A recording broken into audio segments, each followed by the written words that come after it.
Hello aspirants, BGM के session में आपका एक बार फिर से स्वागत है। तो आज के सेशन में फिर अगेन हम टॉप 20 क्वेश्चन करने वाले हैं। मास्टर कैडर एसएसटी के लिए बहुत बेनिफिशियल रहने वाले हैं। वहीं PSSP के जो अपकमिंग एग्ज़ाम है, इसके साथ साथ PPSC के जो एग्ज़ाम्स हैं उनके लिए काफ़ी बेनिफिशियल ये सेशन रहने वाला है। लेक्चर की शुरुआत से पहले एक इन्फॉर्मेशन आपके लिए है कि मास्टर कैडर एसएसटी और PSSB, PPSC और ETT कैडर की जो क्लासेस है यूट्यूब पे, वो फ्री ऑफ कॉस्ट जो है आपको प्रोवाइड करवाई जा रही है। विश्व ज्ञान मंत्रा यूट्यूब पे जाके आप इनको जो है प्राप्त कर सकते हो। प्लेलिस्ट बनी हुई है, वहाँ पे आप अलग अलग सब्जेक्ट की जो क्लासेस है वो रिसीव कर सकते हो, ले सकते हो। वहीं फेसबुक के ऊपर विश्व ज्ञान मंत्रा के नाम से एक पेज बना हुआ है, जाके आप वहाँ पे फॉलो कर सकते हो। विश्व ज्ञान मंत्रा ऑफिशियल टेलीग्राम चैनल बना हुआ है, वहाँ पे डेली जो अपडेट्स होती है एग्ज़ाम्स के रिगार्डिंग कोई, इसके साथ साथ फ्री स्टडी मटेरियल भी पड़ा हुआ है यहाँ पे, तो आप यहाँ पे जाके इसे प्राप्त कर सकते हो। वहीं विश्व ज्ञान मंत्रा इंस्टाग्राम के ऊपर भी है, आप इस पेज पे जाके हमें फॉलो कर सकते हो। वहीं 9115000117 ये हमारा कॉन्टैक्ट नंबर है। आप चाहे हमें व्हाट्सएप या कॉल कर सकते हो रिगार्डिंग एनी एग्ज़ाम्स। इसके साथ साथ आपकी एक मॉरल रिस्पॉन्सिबिलिटी है कि अगर आप बीजीएम के सेशन को पहली बार देख रहे हो, विजिट कर रहे हो, तो हमारे यूट्यूब चैनल को सब्सक्राइब करें, वीडियो को लाइक करें, वीडियो को शेयर करें और बेल आइकन को प्रेस कर दें ताकि आपको टाइम टू टाइम नोटिफिकेशन जो है मिलता रहे। तो चलिए आज के सेशन की शुरुआत करते हैं पहले क्वेश्चन के साथ। और पहला क्वेश्चन आपकी स्क्रीन पे है। क्वेश्चन कह रहा है कि who were the first to start a joint stock company to trade with India. Bharat के साथ व्यापार करने के लिए संयुक्त स्टॉक कंपनी शुरू करने वाले पहले, यहाँ पे पहले व्यक्ति नहीं है, पहली कंपनी है, ठीक है ना। तो फर्स्ट कंपनी कौन सी थी, वो कंपनी बतानी है आपने। तो भारत में टोटल 5 यूरोपियन कंपनी आई थी, आपको पता है। सबसे पहले पोर्चुगीज, फिर डेंस, फिर इंग्लिश, फिर डच, दूसरे डच आए थे, फिर इंग्लिश आए थे, फिर डेंस आए थे और फिर आए थे फ्रेंच। ये 5 यूरोपियन कंपनीज आई थी इंडिया के अंदर। तो इन 5 यूरोपियन कंपनीज के में से ऐसी कौन सी कंपनी थी जिसने जॉइंट स्टॉक कंपनी के तौर पर जो है एस्टेब्लिश हुई थी। Multinational joint stock company, multinational थी ये। अच्छा, इसमें इसका मतलब क्या है? इसका मतलब ये है कि जैसे शेयर्स, जैसे जो अपनी कंट्री के जो लोग थे या कंट्री की जो कंपनीज थी या इंडस्ट्रीज थी या बिजनेसमैन थे, उनसे उन्होंने पैसा लिया, ठीक है ना। फिर उन्होंने इन्वेस्टमेंट किया इंडिया के अंदर और जितना प्रॉफिट हुआ तो उनको बाद में उसी के हिसाब से उनमें बांट दिया गया। जैसे आज के टाइम में जो स्टॉक मार्केट काम करती है ना, सेम उसी तरीके से उस कंपनी ने अपने में जो बिजनेस है वो इस्टेब्लिश किया था। वो कंपनी का नाम बताना है, उस कंपनी का नाम था ईस्ट इंडिया कंपनी का, वो था Dutch east India company. Dutch east India company की स्थापना होती है 1602 ईस्वी के अंदर और उन्होंने अपनी पहली फैक्ट्री 1605 ईस्वी के अंदर मसूलीपट्टम के अंदर इस्टेब्लिश की थी। और फाइनली ब्रिटिश ने इनको एक्सपेल कर दिया था। ब्रिटिश ने इस कंपनी को जो है एक्सपेल्ड कर दिया था और इन्होंने अपना जो डेरा है, हम ये कह सकते हैं कि इन्होंने अपना जो एरिया जिसको इन्होंने डोमिनेट किया था वो था इंडोनेशिया। हमारे क्वेश्चन का राइट आंसर है option number B. Next question कहता है which of the following is related to Gokuldas Tejpal Sanskrit Pathshala. इनमें से कौन सा इवेंट जो है वो रिलेट करता है गोकुलदास तेजपाल संस्कृत पाठशाला से संबंधित है। तो पहली मीटिंग हुई थी किसकी? इंडियन नेशनल कांग्रेस की। दूसरा है second session of Indian national Congress हुआ था। First fast of the Mahatma Gandhi का पहला व्रत था यहाँ पे। फर्स्ट आश्रम ऑफ गांधी जी का पहला आश्रम था। तो इसका right answer option number A कि इसमें इस पाठशाला में, इस कॉलेज के अंदर जो है इंडियन नेशनल कांग्रेस की पहली बैठक करवाई जाती है। इंडियन नेशनल कांग्रेस की पहली बैठक जो है 28 दिसंबर 1885 ईस्वी को होती है, याद रखिएगा, ठीक है ना। और जिसमें टोटल 72 डेलीगेट्स हैं, ठीक है ना। डेलीगेट्स जो है पार्टिसिपेट करते हैं, 72 डेलीगेट्स इसमें पार्टिसिपेट करते हैं। एक बंदे का नाम आपने सुना होगा, A.O. ह्यूम, ठीक है ना। ये एक इंडियन सिविल सर्वेंट था ग्रेजुएट साइड से। इस बंदे के प्रयासों से जो है इंडियन नेशनल कांग्रेस की स्थापना की जाती है। इंडियन नेशनल कांग्रेस का पहला सेशन बॉम्बे के अंदर होता है। कब 1885 ईस्वी के अंदर इसका पहला सेशन जो था पूना में होना था, और वहाँ पे कोलेरा फैल जाने के कारण जो है इसको लास्ट टाइम ही इसको ट्रांसफर कर दिया गया था बॉम्बे में। तो इंडियन नेशनल कांग्रेस का जो पहला सेशन हुआ था ना, उस सेशन की प्रधानगी की थी, प्रेसिडेंट कौन था? WC बनर्जी। इसके पहले प्रधान थे WC बनर्जी। नेक्स्ट क्वेश्चन कह रहा है ब्रह्मो समाज से रिलेटेड कौन सी बातें सही है? पहला है वाज फाउंडेड बाय राजा राम मोहन राय। क्या इसको राजा राम मोहन राय ने फाउंड किया था? बिल्कुल सही है, हाँ जी बिल्कुल सही है, पहली बात सही है। डज नॉट परमिट आइडल और इमेज वर्शिप, ये मूर्ति पूजा को नहीं मानते थे, सही है क्या? बिल्कुल सही है। Permit worship only through the prayers, meditation and reading from the Upanishad, ये कहते हैं कि प्रेयर से, प्रार्थना से, ठीक है ना, मेडिटेशन से, या उपनिषद जो थे उनके द्वारा जो है पूजा की जाती थी, ये बात भी बिल्कुल सही है, बिल्कुल सही है, सारी बातें सही है। हमारे क्वेश्चन का राइट आंसर हो जाएगा ऑप्शन नंबर डी। देखो राजा राम मोहन राय इन्होंने 1828 ईस्वी के अंदर जब ब्रह्मो समाज की स्थापना की थी, ठीक है ना, 1828 ईस्वी के अंदर ब्रह्मो समाज की इन्होंने स्थापना की थी, और इन्हें ही भारत के पुनर्जागरण का पिता कहा जाता है। पुनर्जागरण का पिता कहा जाता है इसको, राजा राम मोहन राय को। इन्होंने 2 किताबें लिखी थी, एक का नाम था a gift of monotheist. Monotheist का मतलब होता है एक परमात्मा को मानना, ठीक है। दूसरा है मिरात उल अखबार, रात उल अखबार, ठीक है ना। तो ये 2 बुक्स जो हैं ये रिलेट करती है किससे? राजा राम मोहन राय से। और इनकी डेथ जो है इंग्लैंड ब्रिस्टन के अंदर होती है, ब्रिस्टल में इनकी डेथ होती है। तो ये सारी की सारी ऑप्शन सही है, हमारे क्वेश्चन का right answer option number D. Next question कह रहा है कि कौन सा दिन था वो जिस दिन पहला राउंड टेबल होता है? राउंड टेबल आपको पता है, राउंड टेबल क्यों होते हैं? जो साइमन कमीशन आया था इंडिया में, साइमन कमीशन की रिपोर्ट की जांच या रिपोर्ट पे चर्चा करने के लिए, साइमन कमीशन की रिपोर्ट और इस रिपोर्ट पे चर्चा करने के लिए 3 राउंड टेबल होते हैं, 3 राउंड टेबल। और ये कहाँ पे होते हैं? ये होते हैं लंदन में, ठीक है ना। कौन बुलाता है इसको? रामसे मैकडोनाल्ड, ठीक है ना, रामसे मैकडोनाल्ड द्वारा बनाया जाता है। उस समय ये वहां का प्राइम मिनिस्टर था, ब्रिटेन का प्राइम मिनिस्टर था।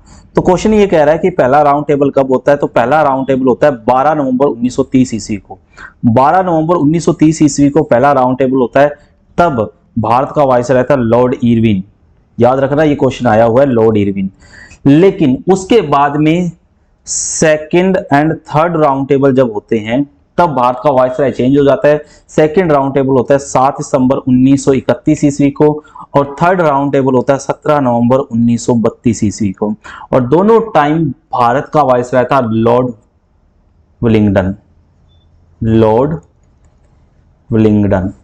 दोनों टाइम भारत का जो वाइसराय था वो कौन था? लॉर्ड विलिंगडन, ठीक है। और इसी रिपोर्ट के बाद में जो है इंडियन गवर्नमेंट, इसी रिपोर्ट के आधार पर इंडियन गवर्नमेंट एक्ट 1935 लाया जाता है। ये कुछ स्टैटिक क्वेश्चन है जहां से क्वेश्चन एग्जाम में पूछा जाता है। हमारे क्वेश्चन का राइट आंसर हो जाएगा option number D. Next question कहता है who developed the ryotwari system? Ryotwari system को किसने डेवलप किया था? आपको पता है कि अंग्रेजों के टाइम में, ब्रिटिश रूल टाइम में जो है कुछ भूमि सुधार किए गए थे, जैसे महलवाड़ी सिस्टम था, जैसे जमींदारी सिस्टम था, एक रैयतवाड़ी सिस्टम भी था। तो रैयतवाड़ी सिस्टम का मतलब क्या है और ये किसने शुरू किया था? देखिए रैयतवाड़ी सिस्टम का, रैयत का मतलब होता है किसान, ठीक है ना। और अंग्रेज क्या करते थे? अंग्रेज सीधे किसानों से जो है भूमि कर लेते थे, मतलब उत्पादन कर, भूमि कर कह लो, या उत्पादन जो है कर लिया जाता था किनसे? सीधा किसानों से। तो ये जो रैयतवाड़ी सिस्टम है ये मेनली इंप्लीमेंट हुआ था साउथ इंडिया के अंदर, बॉम्बे में, मद्रास के अंदर, बॉम्बे मद्रास, और कुछ पार्ट, कुछ आसाम के कुछ पार्ट के अंदर इसको जो है इंप्लीमेंट किया गया था, ठीक है ना। इसको किया गया था। तो उस समय ये क्वेश्चन पूछ रहा है कि किसने शुरू किया था, तो वो बंदा था थॉमस मुनरो। थॉमस मुनरो था। थॉमस मुनरो के साथ साथ एक बंदा और था, अलेक्जेंडर रीड। अलेक्जेंडर रीड, इन दोनों ने स्टार्ट किया था, लेकिन यहाँ पे अलेक्जेंडर रीड नहीं है। हमारे क्वेश्चन का राइट आंसर है option number C, Thomas Munro. ठीक है। एक चीज यहाँ पे है कि एक इकोनॉमिस्ट था और उस इकोनॉमिस्ट का नाम था रिकार्डो। ठीक है ना। उस रिकार्डो के ने एक नियम दिया था, उसी नियम के आधार के ऊपर जो है रेतवाड़ी सिस्टम को इंप्लीमेंट किया गया था। हमारी क्वेश्चन का right answer option number C. Next question, who among the following had drafted the fundamental rights resolution at the Karachi session of 1931। 1931 ईस्वी के अंदर जो फंडामेंटल राइट्स का जो रेजोल्यूशन पास हुआ था 1900 कराची सेशन के अंदर, उसका प्रस्ताव, उसका मसौदा किसने तैयार किया था?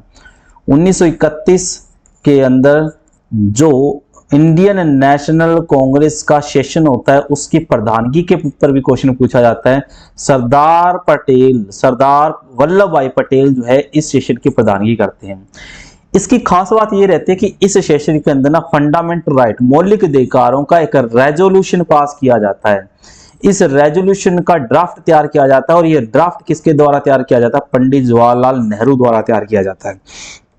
हमारे क्वेश्चन का राइट आंसर हो जाएगा option number A, Pandit Jawaharlal Nehru द्वारा इस ड्राफ्ट को तैयार किया जाता है फंडामेंटल राइट्स पे। नेक्स्ट कहते हैं which of the following pairs is are correct missed, इनमें से कौन से पेयर्स सही हैं? ठीक है ना। पहला है नागनंदा जो बुक है, नागानंद जो बुक है वो हर्ष ने लिखी थी, ये पहली बात सही है। संस्कृत भाषा के अंदर इस बुक को लिखा गया है, पहली बात बिल्कुल सही है। दूसरी, मुद्रा राक्ष जो है विशाख दत्त ने लिखी थी, बिल्कुल संस्कृत भाषा के अंदर लिखी गई है, लेकिन ये गुप्त टाइम के अंदर, गुप्त समय के अंदर लिखी गई है, गुप्त वंश के अंदर लिखी गई है, लेकिन ये बताती है किसके वंश के बारे में? मौर्य वंश के बारे में बताती है। तो दूसरी ऑप्शन भी सही है। तीसरी, मचकटिक जो बुक है वो सिद्धार्थ ने लिखी है, ये भी बात बिल्कुल सही है। ठीक है ना। रत्नावली जो बुक है वो लिखी है राजशेखर ने लिखी है, नहीं, रत्नावली जो बुक है ये लिखी है हर्षवर्धन ने, हर्षवर्धन के टाइम में, या हर्षवर्धन ने लिखी है। तो चौथी ऑप्शन गलत हो जाएगी, पहली तीन ऑप्शन सही है। हमारे क्वेश्चन का राइट आंसर हो जाएगा option number A, 1, 2 and 3। Next question कहता है कि under whose leadership Jainism spread in south India, south India के अंदर किसकी लीडरशिप के अंदर जो है ये फैला था? देखो 72 साल की एज भी, 72 ईयर्स की एज के अंदर ना महावीर स्वामी की डेथ हो जाती है। अब महावीर स्वामी की डेथ के बाद में मगध में ना अकाल पड़ता है, मगध में अकाल पड़ जाता है, और अकाल पड़ने के कारण जो है जैन धर्म के जो अनुयायी है दो भागों में बंट जाते हैं। एक तो साउथ इंडिया के अंदर जाना प्रेफर करते हैं और दूसरा नॉर्थ इंडिया के अंदर रहना प्रेफर करते हैं। जो साउथ इंडिया के जाना जाते हैं उनको लीड करता है कौन? भद्रबाहु। ठीक है ना। और जो नॉर्थ इंडिया के अंदर रहते हैं उनको लीड करता है कौन? स्थूलबाहु, स्थूलबाहु। ठीक है ना। भद्रबाहु और स्थूलबाहु। ठीक है। जो स्थूलबाहु है वो श्वेत कपड़े पहनते हैं और भद्रबाहु जो है वो नग्न अवस्था के अंदर रहते हैं। ठीक है ना। अब ये जो है इसको साउथ इंडिया के अंदर मेनली स्प्रेड करने का जैनिज्म को स्प्रेड जिसने किया था वो था कौन? भद्रबाहु। हमारे क्वेश्चन का राइट आंसर है ऑप्शन नंबर बी। तो भद्रबाहु के साथ जो है चंद्रगुप्त मौर्य भी साउथ इंडिया के अंदर चला जाता है, और वहीं साउथ इंडिया के अंदर आपको याद होगा स्वर्ण बेलगोला, स्वर्ण बेलगोला जो कि कर्नाटक के अंदर आज, ठीक है ना, वहां पे चंद्रगुप्त मौर्य की डेथ हो जाती है। कौन सी प्रणाली से, कौन से सिस्टम से? संलेखन, संलेखन प्रणाली से। संलेखन प्रणाली क्या होती है? स्लो स्टारवेशन बोलते हैं इसको, स्लो स्टारवेशन। स्लो स्टारवेशन का मतलब है कि भूखे रहना शुरू कर देते हैं और तब तक भूखे रहते हैं जब तक इनके प्राण नहीं निकल जाते। तो हमारे क्वेश्चन का right answer option number B, Bhadrabahu जिसने जैनिज्म को साउथ इंडिया के अंदर स्प्रेड किया था वो पर्सन था। नॉर्थ इंडिया में जैनिज्म को स्प्रेड करने वाला पर्सन था कौन? Sthulabahu. Next question, who which among the following was the capital of Vatsa mahajanapada? देखो महाजनपद टाइम को ना सेकंड अर्बनाइजेशन कहा जाता है। पहली अर्बनाइजेशन किसको कहा जाता है? इंडस वैली सिविलाइजेशन को। और सेकंड किसको कहा जाता है? महाजनपद को, मतलब कि जैनिज्म बुद्धिज्म के टाइम को कहा जाता है। टोटल 18 महाजनपद हुए थे, ठीक है ना। टोटल कितने हुए थे? 18 महाजनपद हुए थे। और बाद में इन्हीं महाजनपदों में से मेन जो महाजनपद सामने आया था वो था मगध। अब हम देखते हैं कि कौन से महाजनपद, वस महाजनपद की कैपिटल क्या थी। तो यहाँ पे मैप दिया हुआ है, इस मैप में आप देखोगे कि टोटल 18 महाजनपद है और उनका एरिया भी मेंशन है यहाँ पे, कौन से एरिया में थे मेनली। तो मैं यहाँ पे वस, ये रहा वस, और वस की जो कैपिटल थी वो थी कौशाम्बी। वस की जो कैपिटल थी वो थी कौशाम्बी। वहीं सबसे ईस्ट के अंदर जो महाजनपद था उसका नाम था अंग, और अंग की कैपिटल थी कौन सी? चंपा। अंग की कैपिटल थी चंपा। वहीं जो सबसे साउथ के अंदर था उसकी जो कैपिटल, जो महाजनपद था उसका नाम था अस्क, ठीक है ना। पौंड्या इसकी जो थी कैपिटल थी। वहीं सबसे नॉर्थ के अंदर जो था उसका नाम था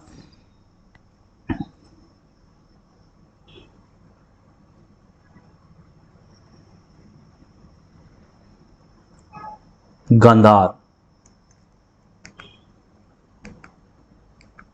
सबसे नॉर्थ के अंदर था कंबोज, याद रखना कंबोज। सबसे नॉर्थ के अंदर था कंबोज,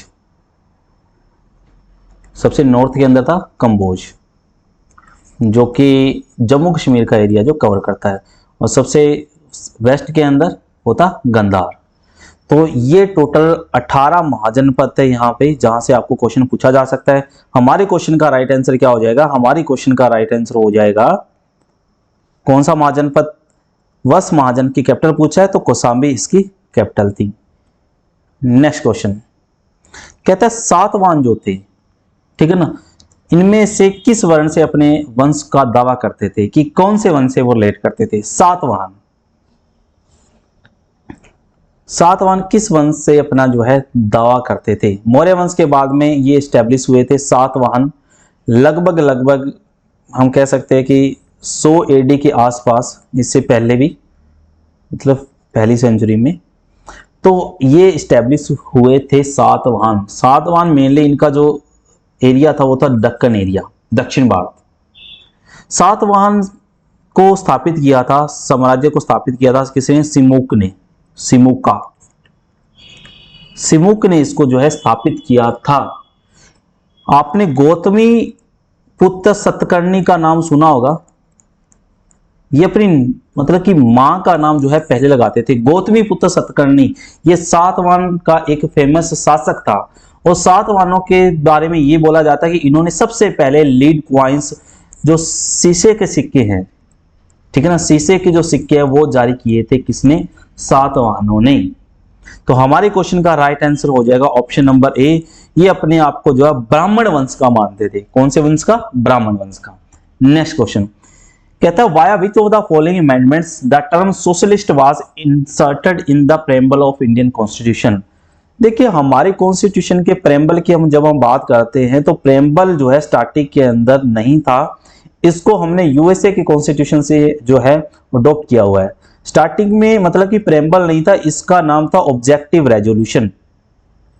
ऑब्जेक्टिव रेजोल्यूशन के नाम से था, ठीक है ना। ऑब्जेक्टिव रेजोल्यूशन को 11 दिसंबर 1946 ईस्वी को, 13 दिसंबर 1946 ईस्वी को पंडित जवाहरलाल नेहरू द्वारा संविधान सभा में पेश किया जाता है और फाइनली 22 जनवरी 1947 को जो है इसको अडॉप्ट कर लिया जाता है। अब ये हमारी कॉन्स्टिट्यूशन का बन जाता है हिस्सा और उसके बाद में इसके अंदर 42वीं संविधान संशोधन की जाती है। कब? 1976 में। तब 3 शब्द जोड़े जाते हैं, एक तो समाजवादी, दूसरा धर्मनिरपेक्ष और तीसरा जोड़ा जाता है अखंडता। इन 3 शब्दों को जोड़ा जाता है। पहला शब्द कौन सा? सोशलिस्ट, दूसरा सेकुलर, तीसरा इंटेग्रिटी। तो इन 3 शब्दों को 42वीं सिद्धांत संशोधन से जोड़ा जाता है। तो हमारे क्वेश्चन का राइट आंसर हो जाएगा ऑप्शन नंबर बी, 42वीं सिद्धांत संशोधन 1976। तो याद रखिएगा सिर्फ और सिर्फ एक बार ही हमारे कॉन्स्टिट्यूशन के प्रेम्बल के अंदर जो अमेंडमेंट की गई है। नेक्स्ट क्वेश्चन है the president of India can summon joint session of the parliament in the case of the deadlock between the Lok Sabha and the Rajya Sabha during the passage of which of the following. कहता है कि जब लोकसभा और राज्यसभा दोनों की joint seating करवाई जाती है, ठीक है ना, तो इनमें से वो कौन सा बिल है जिसपे जो है राष्ट्रपति द्वारा जॉइंट सीटिंग का जो प्रावधान किया जाता है, सम्मन किया जाता है कि आओ, ठीक है ना। जब किसी बिल के ऊपर लोकसभा और राज्यसभा में डेडलॉक हो जाए, गतिरोध हो जाए, जिसके अंदर ना बिल जो है पास हो रहा है ना बिल फेल हो रहा है, तो उस कंडीशन के अंदर क्या किया जाता है, जॉइंट सीटिंग बुलाई जाती है। और जॉइंट सीटिंग जब बुलाई जाती है तो कौन सा वो बिल है जिसपे जॉइंट सीटिंग बुलाई जाती है? तो जॉइंट सीटिंग के बारे में हमारे कॉन्स्टिट्यूशन के आर्टिकल 108 के अंदर मेंशन है। जॉइंट सीटिंग कौन बुलाता है, सम्मन कौन जारी करता है जॉइंट सीटिंग का? तो याद रखना कौन करेगा, प्रेसिडेंट करेगा। तो एक हाउस से बिल फेल हो जाए, दूसरे हाउस में बिल पास हो जाए, एक हाउस में बिल फेल हो जाए, दूसरे हाउस में बिल पड़े हुए 6 महीने हो जाए, एक हाउस से में कुछ अमेंडमेंट हो जाए, दूसरा हाउस उस अमेंडमेंट को मानने के लिए तैयार नहीं है, तो ये 3 कंडीशन है जिसपे जॉइंट सीटिंग बुलाई जाती है। तो क्वेश्चन ये कह रहा है कि कौन से बिल पे जॉइंट सीटिंग बुलाई जाती है? तो याद रखना कॉन्स्टिट्यूशनल अमेंडमेंट पे कभी भी जॉइंट सीटिंग नहीं बुलाई जाती। जो कॉन्स्टिट्यूशनल अमेंडमेंट संविधान में संशोधन बिल है उस पे कभी भी जॉइंट सीटिंग नहीं बुलाई जाती, तो तीसरी ऑप्शन तो आएगी नहीं। मनी बिल सिर्फ और सिर्फ लोकसभा के अंदर इंट्रोड्यूस होता है, राज्यसभा के पास इसमें कोई पावर नहीं है, तो इस पे भी जॉइंट सीटिंग नहीं होती। सिर्फ और सिर्फ साधारण बिल के ऊपर जो है जॉइंट सीटिंग करवाई जाती है। हमारे क्वेश्चन का राइट आंसर है option number A, only 1। Next question, the demand for constitute assembly was accepted in which proposal of the British government? British सरकार के किस प्रस्ताव में संविधान सभा की मांग स्वीकार की गई? इससे पहले भी मैं बता चुका हूं कि कौन सा वो प्रपोजल था जिसके अंदर संविधान सभा की मांग को स्वीकार किया गया। देखिए 1934 ईस्वी के अंदर एम.एन. रॉय नाम का बंदा पॉलिटिशियन था। कौन सी पार्टी से? कम्युनिस्ट पार्टी से। इस कम्युनिस्ट पार्टी से लेड करता था। एम.एन. रॉय ने पहली बार जो है संविधान सभा की मांग की। संविधान सभा होनी चाहिए ना हमारे देश में संविधान बनाने के लिए। 1935 ईस्वी में इंडियन नेशनल कांग्रेस ने फिर मांग की। 1936 ईस्वी में लखनऊ सेशन के अंदर इन्होंने रेजोल्यूशन पास कर दिया। उसके बाद में 1939 ईस्वी के अंदर वर्ल्ड वॉर सेकंड स्टार्ट हो जाता है। अब जो ब्रिटिश थे वो चाहते थे भारत की पार्टिसिपेशन किसमें, वर्ल्ड वॉर सेकंड के अंदर। लेकिन भारतीय लीडर जो है ऐसा चाहते नहीं थे। वो कहते थे कि आप जो है हमें आज़ादी दे दो, ठीक है ना, तभी हम जो है आपका जो है हिस्सा बन सकेंगे। तो उसके बाद में क्या होता है कि आज़ादी दे दो, हम अपने आप देख लेंगे, ठीक है ना। तो उसकी कंडीशन के अंदर क्या होता है कि उस कंडीशन के अंदर प्रोटेस्ट किए जाते हैं, ठीक है ना, जैसे भारत छोड़ो आंदोलन हो गए, ठीक है ना, जैसे 1939 ईस्वी के अंदर जो है सभी जो है जो असेंबलीज थी वहां से रिजाइन कर दिया जाता है वगैरह वगैरह, ऐसा कुछ समथिंग होता है, ठीक है। तो उसके बाद में क्या होता है, उसके बाद में 1940 ईस्वी के अंदर ना एक प्रस्ताव आता है, ठीक है ना, जिसको हम कहते हैं अगस्त ऑफर। अगस्त ऑफर आता है। इसी अगस्त ऑफर के अंदर जो है पहली बार यह स्वीकार किया जाता है कि वर्ल्ड वॉर सेकंड के बाद में जो है भारत के संविधान बनाने के लिए जो संविधान सभा है उसका गठन कर दिया जाएगा। हमारे क्वेश्चन का right answer option number B, अगस्त ऑफर के अंदर पहली बार यह स्वीकार किया जाता है। नेक्स्ट क्वेश्चन है, when can the speaker use his power of casting vote? अध्यक्ष जो लोकसभा का जो स्पीकर होता है वो अपने वोट का यूज कब करता है? In the case of constitution amendment, जब संविधान में संशोधन होता है तब करता है। In the case of emergency, emergency के टाइम में करता है। To save the existing government, सरकार को बचाने के लिए करता है। To case in case of tie when votes are equal divide, क्या जब वोट इक्वल डिवाइड हो जाते हैं तब। लेट्स सपोज ये लोकसभा है और लोकसभा के अंदर ना 545 मेंबर है ना। 545 मान के चलते हैं किसी बिल पे चर्चा हो रही है, वोटिंग होनी है और उस दिन पर्टिकुलर सिर्फ और सिर्फ 500 पर्सन ही आए, 500 मेंबर ही आई। अब हुआ ये कि उस बिल के ऊपर ना 250 डिवाइड हो गए, 250 एक साइड हो गए, 250 दूसरी साइड हो गए। अब ये डेडलॉक हो गया, ना तो बिल पास हो रहा ना बिल फेल हो रहा। तो उस कंडीशन के अंदर क्या होता है, उस कंडीशन के अंदर स्पीकर अपना जो है फाइनल वोट डालता है ताकि रिजल्ट निकले, ठीक है ना। डिसीजिव वोट जो है स्पीकर द्वारा डाला जाता है इस केस के अंदर, और ये चाहे फेवर में डाल सकते हैं या इसके अगेंस्ट डाल सकते हैं। तो in the case of tie when the votes are equally divided, जब वोट इक्वली डिवाइडेड हो जाते हैं तब जाके जो स्पीकर द्वारा वोट डाला जाता है। सेम केस के अंदर राज्यसभा के अंदर होता है। राज्यसभा के अंदर जो चेयरमैन होता है, चेयरमैन हमारे देश का वाइस प्रेसिडेंट होता है। याद रखना, जब डेडलॉक हो जाता है मतलब जब वोट इक्वल हो जाते हैं किसी भी एक बिल के ऊपर, तो राज्यसभा का जो चेयरमैन होता है वो भी वोट डाल सकता है। क्लियर है? नेक्स्ट क्वेश्चन, तो हमारे क्वेश्चन का right answer option number D है। क्वेश्चन है, कहता है कि what action can the government take on a bill send to him after it is passed by the state legislature. राज्य विधानमंडल द्वारा पारित होने के बाद में राज्यपाल अपने पास भेजे गए विधेयक पर क्या कार्रवाई कर सकता है? राज्यपाल के पास जैसे बिल जाता है तो वो क्या कार्रवाई कर सकता है? बिल पे सहमति दे सकता है, बिल्कुल दे सकता है। बिल को रोक सकता है, बिल्कुल रोक सकता है। बिल को दोबारा विधानसभा के पास भेज देगा दोबारा कंसीडर करने के लिए, बिल्कुल सही है।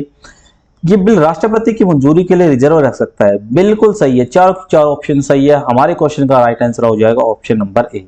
मतलब कि चारों बातें जो है राज्यपाल द्वारा इंप्लीमेंट की जा सकती है किसी भी बिल पे, मनी बिल ना हो, सिर्फ साधारण जो बिल होता है उस पर राज्यपाल सहमति दे सकता है, उसको रोक सकता है, उसको दोबारा रिकंसीडर करने के लिए विधानसभा के पास भेज सकता है, या चौथी जो कंडीशन है वो ये है कि बिल को रिजर्व रख सकता है राष्ट्रपति की सहमति के लिए। जब बिल को राष्ट्रपति की सहमति के लिए रखा जाता है तो ये संविधान सभा है, ये गवर्नर है, ये प्रेसिडेंट है। तो जब प्रेसिडेंट के पास बिल भेज दिया जाता है तो उस कंडीशन में राज्यपाल की जो जिम्मेवारी है वो हट जाती है। अब कनेक्टिविटी सीधी प्रेसिडेंट और लेजिस्लेटिव असेंबली के बीच में हो जाती है। Next question, which of the following UTs have a lieutenant governor या उपराज्यपाल या लेफ्टिनेंट गवर्नर है? हमारे देश के अंदर ना टोटल 8 यूटीज है। अब हम देखते हैं कि कौन सी यूटीज के अंदर जो है विधानसभा है। हमारे देश के अंदर जम्मू एंड कश्मीर, दूसरा पुडुचेरी एंड दिल्ली, ये 3 ऐसे केंद्र शासित प्रदेश है जहां पे क्या है, विधानसभा है। ठीक है ना, यहां पे असेंबली है। लेकिन कितनी यूटीज ऐसी हैं जहां पे विधानसभा तो है, विधानसभा के अलावा लेफ्टिनेंट गवर्नर की जो पोस्ट है वो भी है। तो जम्मू एंड कश्मीर में भी है, लद्दाख में भी है, इसके साथ साथ पुडुचेरी में भी है, दिल्ली में भी है, ठीक है, एंड अंडमान निकोबार में भी है। अंडमान निकोबार के अंदर जो है लेफ्टिनेंट गवर्नर की पोस्ट है। वहीं चंडीगढ़ के अंदर, ठीक है, दादरा नगर हवेली, दमन एंड दीव, और इसके साथ साथ जो लक्षद्वीप है यहां पे जो है एडमिनिस्ट्रेटर काम करता है, यहाँ पे लेफ्टिनेंट गवर्नर की पोस्ट नहीं होती। एक चीज यहाँ पे ध्यान रखने वाली बात यह है कि जो एक केंद्र शासित प्रदेश का एडमिनिस्ट्रेटर या लेफ्टिनेंट गवर्नर होता है वो एजेंट होता है किसका, प्रेसिडेंट का, ना कि केंद्र सरकार का। लेकिन जो एक स्टेट का राज्यपाल होता है वो एजेंट होता है किसका, केंद्र सरकार का। हमारे क्वेश्चन का राइट आंसर क्या हो जाएगा? हमारे क्वेश्चन का राइट आंसर हो जाएगा ऑप्शन नंबर ए, पुडुचेरी के अंदर जो है उपराज्यपाल की पोस्ट है। नेक्स्ट क्वेश्चन कहता है which of the following statements is are correct? इनमें से कौन सी बात सही है? कहता है कुन्नाइक जो है नागालैंड में बोली जाने वाली एक भाषा है, बिल्कुल सही है। हाँ जी, है सही है। The largest river island in the world is Assam. Assam के ऊपर दुनिया का सबसे बड़ा रिवर आइलैंड है, बिल्कुल सही है। ये ब्रह्मपुत्र नदी है और ब्रह्मपुत्र नदी के ऊपर आसाम स्टेट के अंदर एक आइलैंड बना हुआ है। इसी आइलैंड को क्या कहते हैं? मांजुली आइलैंड कहते हैं। याद रखना, मांजुली आइलैंड है ये, ठीक है ना। ये दुनिया का सबसे बड़ा रिवर आइलैंड है। वैसे दुनिया का सबसे बड़ा आइलैंड कौन सा है? कमेंट में बताइए मुझे, दुनिया का सबसे बड़ा आइलैंड, सिंगल आइलैंड कौन सा है? नेक्स्ट है अरुणाचल प्रदेश जो है वहां पे भारत की सबसे कम जनसंख्या घनत्व है, पॉपुलेशन डेंसिटी है सबसे कम, बिल्कुल बात सही है। यहाँ पे 2011 की पॉपुलेशन के अकॉर्डिंग 17 लोग पर स्क्वायर किलोमीटर के एरिया में रहते हैं। The largest desert in the world is situated in India. दुनिया का सबसे बड़ा मरुस्थल इंडिया के अंदर है क्या? ये बात नहीं है, ये बात हजम नहीं हुई, क्योंकि दुनिया का सबसे बड़ा जो बड़ा मारुस्थल है वो है सहारा, ठीक है ना। और ये कहां पे? अफ्रीका महाद्वीप में है, ये है अफ्रीका महाद्वीप में। तो चौथी ऑप्शन गलत हो जाएगी, पहली 3 ऑप्शन सही है। हमारे क्वेश्चन का राइट आंसर हो जाएगा option number B. Next question कहता है doons are formed between which of the following Himalaya region. इनमें से किस हिमालय क्षेत्र के अंदर दून का बनते हैं? सबसे पहले देखते हैं दून होता है। जैसे ये 2 पहाड़ी है, इन पहाड़ी के बीच में ये खाई, ठीक है ना, वैली है। अब लैंडस्लाइड होती है और उसकी वजह से ये खाई जो है भर जाती है मिट्टी से। तो ये जो पार्ट उभरा हुआ पार्ट है इसी को कहा जाता है दून्स, और इनको द्वार भी कहा जाता है, जैसे हरिद्वार एग्जाम्पल के तौर पर, देहरादून, पतली दून, ऐसे, ठीक है ना। तो ये बनते कहाँ पे है, ठीक है ना, तो ये बनते मेनली सबसे पहले जैसे हिमालय रीजन है ये, तो जो हिमालय रीजन है ना इसको 3 पार्ट में, हाइट के हिसाब से 3 पार्ट में डिवाइड किया गया है। ये हिमालय रीजन है, इसको सबसे पहला जो पार्ट है इसको हम कहते हैं ग्रेटर हिमालय, दूसरा जो पार्ट है इसको मिडिल हिमालय या हिमाचल हिमालय के कहते हैं, और तीसरा जो है सबसे बाहरी जो है इसको आउटर हिमालय कहते हैं या शिवालिक हिल्स के नाम से जाना जाता है। तो ये जो दून्स बनेंगे ना ये शिवालिक हिल्स और मिडिल हिमालय या हिमाचल हिमालय के बीच में बनते हैं। तो यहाँ पे जो चेक करते हैं, महान हिमालय या लघु हिमालय नहीं है, शिवालिक हिमालय और लघु हिमालय के बीच में बनते हैं, ठीक है ना, between the Shivalik Himalaya and lesser Himalaya. Himachal Himalaya को लेसर हिमालय के नाम से भी जाना जाता है। हमारे क्वेश्चन का राइट आंसर हो जाएगा ऑप्शन नंबर बी, दून और द्वार जो है ये यहाँ पे बनते हैं। नेक्स्ट क्वेश्चन कहता है arrange the following Himalaya peaks as per the descending order of their height. Height के हिसाब से इनकी डिसेंडिंग ऑर्डर में सेट करना, मतलब सबसे बड़ी फिर छोटी फिर छोटी फिर छोटी, ऐसे, है ना। तो माउंट एवरेस्ट दुनिया की सबसे ऊंची चोटी है, तीसरा नंबर सबसे पहले आएगा, है ना, 8,848 मीटर है सबसे पहली, मतलब तीसरे नंबर की पहली। उसके बाद में आती है कंचनजंगा कितनी है, लगभग 8586 किलोमीटर है, मीटर है, कहीं 8598 दिया हुआ है। फिर आएगा कौन सा, मकालू, नेपाल में, इसकी हाइट है लगभग 8400 मीटर, ठीक है ना। और उसके बाद में आएगा नंदा देवी, नंदा देवी की हाइट है 7816 मीटर, ठीक है। तो सबसे पहले कौन सी आ गई, सबसे पहले आ गई माउंट एवरेस्ट, दूसरी कौन सी आ गई, कंचनजंगा, तीसरी कौन सी आ गई, मकालू, चौथी कौन सी आ गई, नंदा देवी, मतलब 2 सबसे लास्ट में आएगा। तो हमारे क्वेश्चन का राइट आंसर हो जाएगा ऑप्शन नंबर सी। तो सही सीक्वेंस के हिसाब से, हाइट के हिसाब से, डिसेंडिंग ऑर्डर के अंदर जो सही क्रम है वो है, सही जो ऑप्शन है वो आएगी सी ऑप्शन। नेक्स्ट क्वेश्चन कहते हैं which of the following is part of eastern coast. Eastern coast में का इसमें से कौन सा पार्ट है। देखो ये इंडिया का कोस्टल एरिया है, और जो कोस्टल एरिया है ना इंडिया का, वहां पे टोटल 9 स्टेट्स बाउंड्री शेयर करती है कोस्टल एरिया के साथ। यहां पे 5 है, सबसे पहले गुजरात, उसके बाद में महाराष्ट्र, फिर गोवा, गोवा के बाद में कर्नाटक, फिर केरला, ये 5 इधर हो गई, 4 इधर हो जाएगी, तमिलनाडु, आंध्र प्रदेश, उड़ीसा एंड वेस्ट बंगाल।